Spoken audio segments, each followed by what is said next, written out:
Hello everyone. आज एक ही दिन में दो दो व्लॉग शूट कर रहा हूँ और अभी मैं ये व्लॉग स्टार्ट कर रहा हूँ अपने होटल रूम से। तो अभी जस्ट थोड़ा एक घंटा पहले ही मैं आया था माँ मनसा देवी के मंदिर से, जो कि मैंने आपको अपने होटल के बाहर अपने ऊपर थर्ड फ्लोर से दिखाया था कल के व्लॉग में। तो माता मनसा देवी की यात्रा का एक पूरा अलग वीडियो है। और ऋषिकेश जा रहा हूँ अभी मैं यहाँ से, तो ऋषिकेश टूर का व्लॉग मैं आप सबके साथ शेयर कर रहा हूँ। यहाँ से मैं व्लॉगिंग कर रहा हूँ स्टार्ट। तो आप सब बने रहिए मेरे साथ। मैंने चेंज कर लिया है और अभी वाइट और सिंपल सोबर कपड़े पहने हैं, क्योंकि वाइट कपड़ा गर्मी के लिए बहुत अच्छा होता है। और अब मैं आप सबको लेके चलने वाला हूँ। ये मैंने आपको शर्ट दिखाई थी ना पैकिंग के टाइम पर। तो बस अब चलते, अब हम लोग नीचे से चल करके लेते हैं बस या टैक्सी या शेयरिंग ऑटो, और वहां से चलते हैं लक्ष्मण झूला, राम झूला और ऋषिकेश। हर हर महादेव। तो सबसे पहले मैं यहाँ पर आपको हर की पैड़ी पर मनोरम दृश्य दिखा रहा हूँ। ये कितना सुंदर दृश्य है, मैं आपको बता नहीं सकता। यहाँ पर आने के बाद तो लगता है कि पूरा दिन बस यहाँ बिता दो। और यहाँ दिन के 24 घंटे श्रद्धालुओं का गंगा जी में स्नान होता रहता है। और फिर मैंने और अमन भैया ने यहाँ पर खड़े होकर बाद में फ़ोटोज़ खिंचवाई। और मैं आपको अभी दर्शन करा रहा हूँ जो पहाड़ की चोटी पर विराजमान है माता मनसा देवी, उनका तो जूम कर रहा था। तो आप सब दर्शन कर लीजिए, इतने ऊंचे पर हैं। और हम लोग वहाँ पैदल गए थे। ये गंगा जी बह रही हैं और सामने जो है क्लॉक टावर है, जहाँ पर हरिद्वार के गंगा आरती का जब समय होता है तो उसमें दिखता है। और नीचे सभी लोग श्राद्ध पुण्य और क्या कहते हैं जो अस्थि विसर्जन है वो सब कार्य होता है, वो हो रहा है। और ये देखिए, ये है हरिद्वार का मोस्ट फेमस धनुष पुल। इस धनुष पुल की खासियत ये है कि इसका जो आकार है, इसका जो शेप है, वो पूरा धनुष के रूप में है। और ये बहुत ही बड़ा और बहुत ही लंबा पुल है हरिद्वार का। तो इस पुल से हम लोग क्रॉस करके अपोजिट साइड जा रहे हैं हरिद्वार सिटी। तो अभी हम लोग हर की पैड़ी से सीधे जा रहे हैं ऑटो स्टैंड, वहाँ से लेंगे हम लोग शेयरिंग ऑटो। और ये देखिए, मैं आपको वो धनुष पुल दिखा रहा हूँ, इसका शेप दिखा रहा हूँ।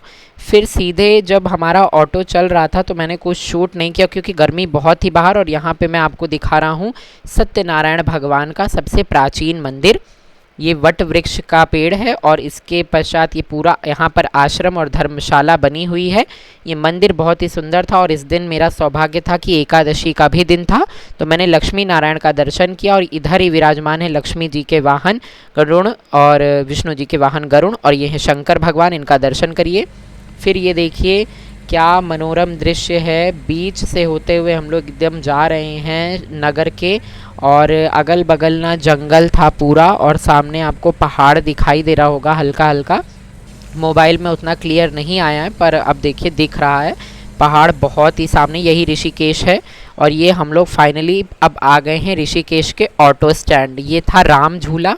राम झूला ऋषिकेश में सबसे फेमस है। और ये वहाँ की मार्केट आप देख रहे हो। ये जो आप घाट देख रहे हो, इसका घाट का नाम है शत्रुघ्न घाट। यहाँ पर होती है नियमित रूप से गंगा आरती। ये देखिए लिखा भी हुआ है शत्रुघ्न घाट। और ये जो आप झूला देख रहे हो, ये जो पुल देख रहे हो तार वाला, ये है राम झूला।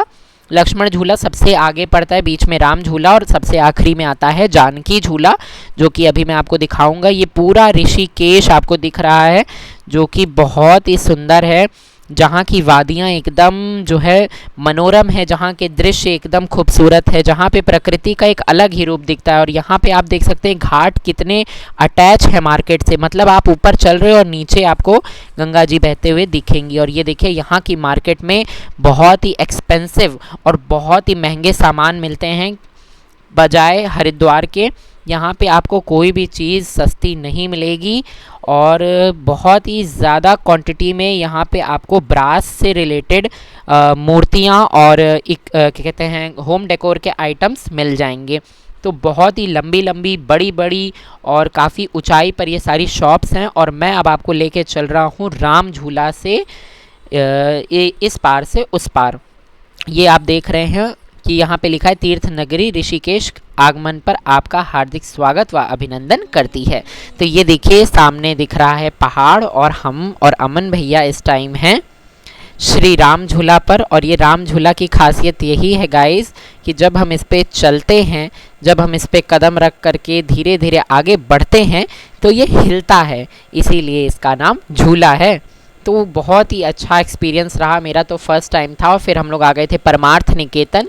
ये गुरुकुल है, यहाँ पे बच्चों को शिक्षा दीक्षा दी जाती है। सामने महादेव की ये प्रतिमा जो आप देख रहे हो, ये बहुत ही फेमस है। कई फोटोज़ में, कई मैगजीन्स, अखबार और टीवी शो या न्यूज़ में आपने इसको देखा ज़रूर होगा। ये मैं आपको गारंटीड बताता हूँ। ये देखिए, परमार्थ निकेतन एकदम पहाड़ियों के नीचे ही बसा हुआ है। यहाँ पे बच्चे गुरुकुल की शिक्षा प्राप्त करते हैं। और यहाँ पर बहुत ही सुंदर कलाकृतियाँ, चित्रकारी हुई हैं। और श्री कृष्ण जी को आप देख सकते हैं बंशी लेकर के पूरे पेड़ों के छाँव में खड़े हैं। शंकर भगवान बैठे हुए हैं। फिर फाइनली मैं और अमन भैया आ गए थे। 4:30 का टाइम हो रहा है इस समय, शत्रुघ्न घाट पर। और यहाँ पे हो रही है गंगा की आरती की तैयारी और सामने हो रही है राफ्टिंग। तो राफ्टिंग यहाँ पे बहुत ही होती ही रहती है इस टाइम पे, तो क्योंकि ये ऑफ सीज़न है और इस टाइम पानी का प्रवाह भी थोड़ा धीरे होता है। तो मैं आपको यहाँ दिखा रहा हूँ 5 स्थल हैं आरती के। यहाँ पे 5 पंडित, महापंडित और सब जो है आरती करता खड़े होते हैं। और अभी मैं आपको दिखा रहा हूँ, मैं इस टाइम गंगा जी के चट्टान जो पड़ी है उस पर खड़ा था और पूरा ये गंगा जी का मनोरम विहंगम दृश्य दिखा रहा हूँ। ये आपको शत्रुघ्न घाट का दृश्य है। अभी मैं उस साइड पर था, राम झूला का दर्शन करा दिया था इससे पहले, और अब मैं इस साइड वापस आ चुका हूँ शत्रुघ्न घाट पे। ये पहाड़ियाँ, ये वादियाँ, ये गंगा मैया, सबको देख करके बहुत ही आनंद और बहुत ही सुख की अनुभूति हो रही थी। फिर फाइनली इधर चालू हो गया था पूजन। और ये पूजन कर रहे हैं सारे फॉरेनर। इसमें ज़्यादातर रशिया और जापान से लोग थे, चाइना से भी 2-3 लोग थे। पर ये लोग बहुत अच्छे से और बहुत ही शांत तरीके से बैठ करके गंगा मैया की आराधना कर रहे थे। ऐसा लगता है कि मानो इनको सभी चीज़ों के बारे में ज्ञान हो। पर पंडित जी इनसे बहुत ही अच्छे से पूजा करवा रहे थे। और ये सारे फॉरेनर्स भक्ति में और भगवान शिव के मंत्रों में, ओम नमः शिवाय में रमे हुए थे। इतना ज़्यादा इनके ऊपर भक्ति का प्रभाव था। और साथ में ही यहाँ पर सभी श्रद्धालुजन, सभी दर्शक जो गंगा आरती के दर्शन के लिए पधारे हैं, वो सब आके बैठ चुके हैं। और मैं आप लोगों को दिखाने के लिए थोड़ा सा वीडियो बना रहा हूँ, क्योंकि यहाँ इस समय मंत्रोच्चार हो रहा था तो सभी लोग हाथ जोड़ के बैठे थे। फिर मैंने भी दिखाया। यहाँ पे पंडित जी ने हम लोगों को टीका लगाया था। और मैं आपको दिखा रहा हूँ, ये उस दिन का ही व्लॉग है जिस दिन मैं मनसा देवी गया था। और वहाँ से आने के बाद मैं सीधा ऋषिकेश चला गया था। अब स्टार्ट होने वाली है जस्ट श्री गंगा आरती। तो यहाँ पे दीप धूप जल चुके हैं। पहले होती है छोटी आरती। छोटी आरती सिर्फ होती है रुई की बत्ती से। फिर उसके पश्चात होती है जो गाय का कंडा होता है उसको जला करके उससे माँ गंगा के धुनी से आरती की जाती है। माँ गंगा की आरती होते होते होते होते पूरी की पूरी रात्रि हो जाती है। संध्या के समय से ये आरती प्रारंभ होती है और होते होते ये पूरे एक तरीके से रात्रि का, संध्या का 7 बज जाता है। जब पूरी की पूरी ऋषिकेश नगरी अंधकार में छा जाती है, तब ये चमचमाते हुए गंगा माँ के दीपक ही गंगा माँ के अंदर प्रकाश फैलाते हैं। बहुत ही सुंदर और बहुत ही भक्तिमय वो समय होता है जब आप या मैं, कोई भी गंगा माँ के घाट पे बैठ के उनकी परम पावन आरती का दर्शन करता है। क्योंकि भारत के कुछ ही ऐसे स्थान हैं जहाँ पर माँ गंगा की या पवित्र नदियों की ऐसी पवित्र आरती देखने का सौभाग्यवश अवसर बहुत ही कम लोगों को मिलता है। बल्कि मेरा तो इस दिन जन्मदिन भी है। जन्मदिन होने के साथ साथ मेरे को ये बहुत ही सौभाग्य की प्राप्ति हुई कि मैंने माँ मनसा देवी और ऋषिकेश की गंगा आरती दोनों में सम्मिलित और शामिल होने का सुअवसर पाया। यहाँ मैं बैठा हूँ और मेरे बगल ही अमन भैया बैठे थे। मेरा चेहरा भी थोड़ा थकान वाला दिख रहा है, पर गंगा आरती देखने के बाद थकान उतर गई थी। आप सब भी गंगा मैया को यहाँ से प्रणाम करके अपनी अरदास लगाइए। उनके बहते हुए जल में अपने सारे दुख और सारे कष्ट बहा दीजिए। माँ गंगा आपको सदैव सुखी व आपके सभी कष्टों का निवारण करेंगी। तो ये देखिए, ये धूप और धुनी की आरती हो रही है जो कि शुद्ध गाय के गोबर से बने हुए कंडे से की जाती है। इसमें कोई भी प्रकार की लोबान, कोई भी प्रकार का गूगल नहीं मिलाया जाता है। ये मैंने अपने आँखों से देखा है और मैं अपने पूरी चीज़ वहाँ से जो मैंने सीखी, वहाँ का एक्सपीरियंस आपके साथ शेयर कर रहा हूँ और ये सारी बातें सत्य हैं। इसके बाद हो रही है कपूर की महा आरती।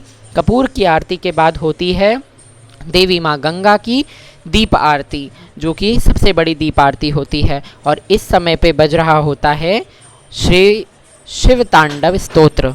शिव तांडव स्तोत्र की महिमा बहुत ही ज़्यादा पुराणों में वर्णित बताई गई है। तो आशा करता हूँ आपको माँ गंगा की ये मनोरम आरती देख के आनंद ज़रूर आया होगा।